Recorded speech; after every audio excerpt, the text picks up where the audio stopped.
بسم اللہ الرحمن الرحیم۔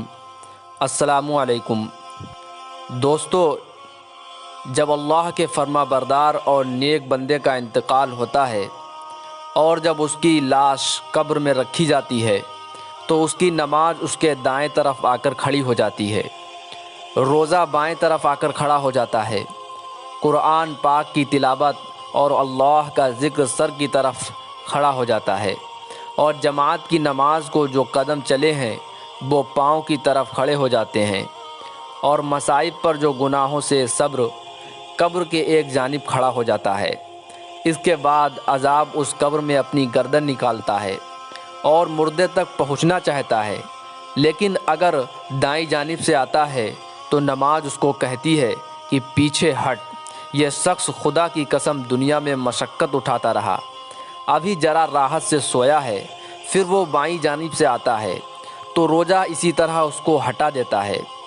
پھر وہ سر کی طرف سے آتا ہے تو تلاوت اور اللہ کا ذکر اس کو روک دیتے ہیں کہ ادھر کو تیرا راستہ نہیں، غرض وہ جس جانب سے جانا چاہتا ہے اس کو راستہ نہیں ملتا، اس لیے کہ اللہ کے ولی کو ہر جانب سے عبادتوں نے گھیر رکھا ہے۔ وہ عذاب عاجز ہو کر واپس چلا جاتا ہے۔ اس کے بعد صبر جو ایک کونے میں کھڑا تھا ان عبادتوں سے کہتا ہے کہ میں اس انتظار میں تھا کہ اگر کسی جانب عبادت کی کسی قسم کی کمزوری سے کچھ ضعف ہو تو میں اس جانب مزاحمت کروں، مگر الحمدللہ کہ تم نے مل کر اس کو دفع کر دیا۔ اب میں اعمال تلنے کی ترازو کے وقت اس کے کام آؤں گا۔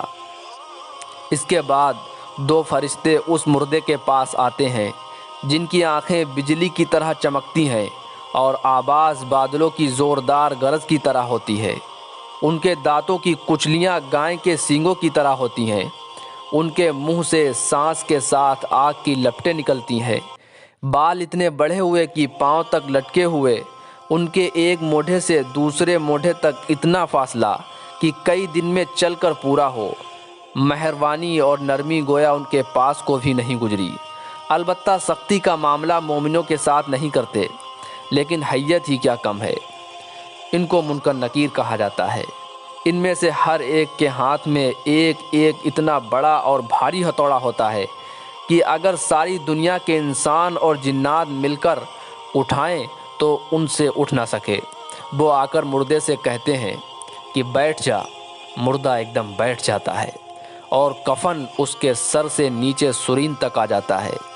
وہ سوال کرتے ہیں تیرا رب کون ہے، تیرا مذہب کیا ہے، تیرے نبی کا کیا نام ہے؟ مردہ کہتا ہے کہ میرا رب اللہ جل شانہ ہے جو وحدہ لا شریک لہ ہے، وہ تنہا مالک ہے، کوئی اس کا شریک نہیں۔ میرا دین اسلام ہے، میرے نبی محمد صلی اللہ علیہ وسلم ہیں جو خاتم النبیین ہیں۔ وہ دونوں کہتے ہیں تو نے صحیح کہا ہے۔ اس کے بعد وہ قبر کی دیواروں کو سب طرف سے ہٹا دیتے ہیں، جس سے وہ اوپر سے اور چاروں جانب دائیں بائیں، سرہانے اور پاؤں کی طرف سے بہت زیادہ وسیع ہو جاتی ہے۔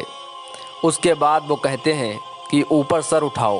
مردہ جب سر اٹھاتا ہے تو اس کو ایک دروازہ نظر آتا ہے جس میں سے جنت نظر آتی ہے۔ وہ کہتے ہیں کہ اے اللہ کے ولی، وہ جگہ تمہارے رہنے کی ہے، اس وجہ سے کہ تم نے اللہ تعالی شانہ کی اطاعت کی ہے۔ حضور اقدس صلی اللہ علیہ وسلم فرماتے ہیں کہ قسم ہے اس پاک ذات کی جس کے قبضے میں میری جان ہے کہ اس کو اس وقت ایسی خوشی ہوتی ہے کہ جو کبھی نہ لوٹے گی۔ اس کے بعد وہ فرشتے کہتے ہیں کہ اپنے پاؤں کی طرف دیکھو۔ وہ دیکھتا ہے تو جہنم کا ایک دروازہ نظر آتا ہے جس سے اس کی حالت نظر آتی ہے۔ وہ فرشتے کہتے ہیں کہ اے اللہ کے ولی، تو نے اس دروازے سے نجات پالی۔ اس وقت بھی مردے کو اس قدر خوشی ہوتی ہے جو کبھی نہ لوٹے گی۔ اس کے بعد اس قبر میں 70 دروازے جنت کی طرف کھل جاتے ہیں، جن میں سے وہاں کی ٹھنڈی ہوائیں اور خوشبوئیں آتی رہتی ہیں، اور قیامت تک یہی منظر رہے گا۔ اور دوستو، جب اللہ کے نافرمان اور گنہگار بندے کا انتقال ہوتا ہے، جب اس کی روح بدن سے رخصت ہوتی ہے تو وہ بدن سے کہتی ہے کہ حق تعالی شانہ تجھے برا بدلہ دے، تو مجھے اللہ کی نافرمانی میں جلدی سے لے جاتا تھا اور اس کی اطاعت میں سستی کرتا تھا، تو خود بھی ہلاک ہوا اور مجھے بھی ہلاک کیا۔ اور یہی مجموعہ بدن روح سے کہتا ہے، اور زمین کے وہ حصے جن پر وہ اللہ کے گناہ کیا کرتا تھا اس پر لعنت کرتے ہیں، اور شیطان کے لشکر دوڑے ہوئے اپنے سردار ابلیس کے پاس جا کر خوشخبری سناتے ہیں کہ ایک آدمی کو جہنم تک پہنچا دیا۔ پھر جب وہ قبر میں رکھا جاتا ہے تو زمین اس پر اتنی تنگ ہو جاتی ہے کہ اس کی پسلیاں ایک دوسرے میں گھس جاتی ہیں۔ پھر اس پر کالے سانپ مسلط ہو جاتے ہیں جو اس کی ناک اور پاؤں کے انگوٹھے کاٹنا شروع کرتے ہیں، یہاں تک کہ درمیان میں دونوں جانب سانپ آ کر مل جاتے ہیں۔ پھر ان کے پاس 2 فرشتے منکر نکیر آتے ہیں اور اس سے پوچھتے ہیں کہ تیرا رب کون ہے، تیرا دین کیا ہے، تیرے نبی کون ہے؟ وہ ہر سوال کے جواب میں لا علمی ظاہر کرتا ہے، اور اس کے اس جواب پر جہنم سے لائے ہوئے ڈنڈے سے اس قدر زور سے مارتے ہیں کہ اس ڈنڈے کی چنگاریاں قبر میں پھیل جاتی ہیں۔ اس کے بعد اس کو کہتے ہیں کہ اوپر دیکھ۔ وہ اوپر کی جانب جنت کا دروازہ کھلا ہوا دیکھتا ہے، اس کی باغ اور بہار وہاں سے نظر آتی ہے۔ وہ فرشتے اس سے کہتے ہیں کہ اللہ کے دشمن، اگر تو اللہ تعالی شانہ کی اطاعت کرتا تو یہ تیرا ٹھکانہ ہوتا۔ حضور اقدس صلی اللہ علیہ وسلم فرماتے ہیں کہ اس ذات کی قسم جس کے قبضے میں میری جان ہے کہ اس کو اس وقت ایسی حسرت ہوتی ہے کہ ایسی حسرت کبھی نہ ہوگی۔ پھر دوزخ کا دروازہ کھولا جاتا ہے اور وہ فرشتے کہتے ہیں کہ اللہ کے دشمن، اب تیرا یہ ٹھکانہ ہے، اس لیے کہ تو نے حق تعالی شانہ کی نافرمانی کی۔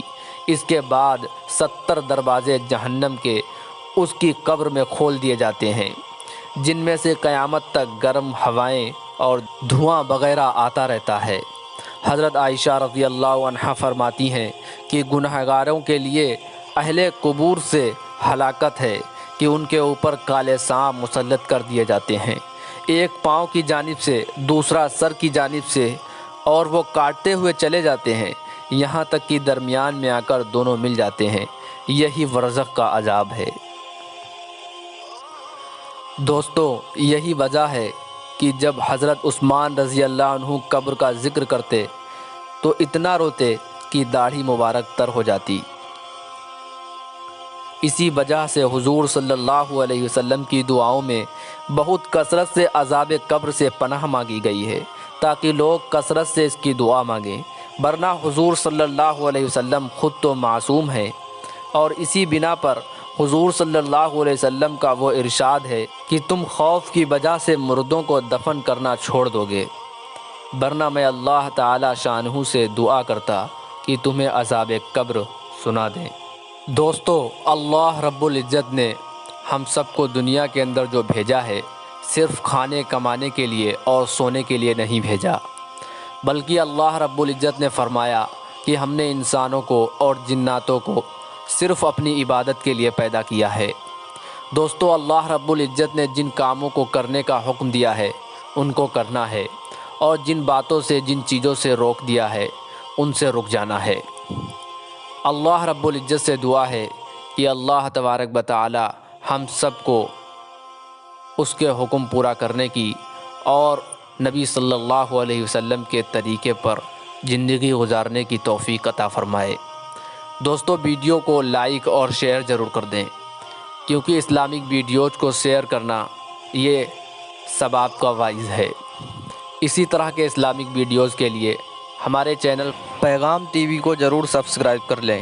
السلام علیکم ورحمۃ اللہ وبرکاتہ۔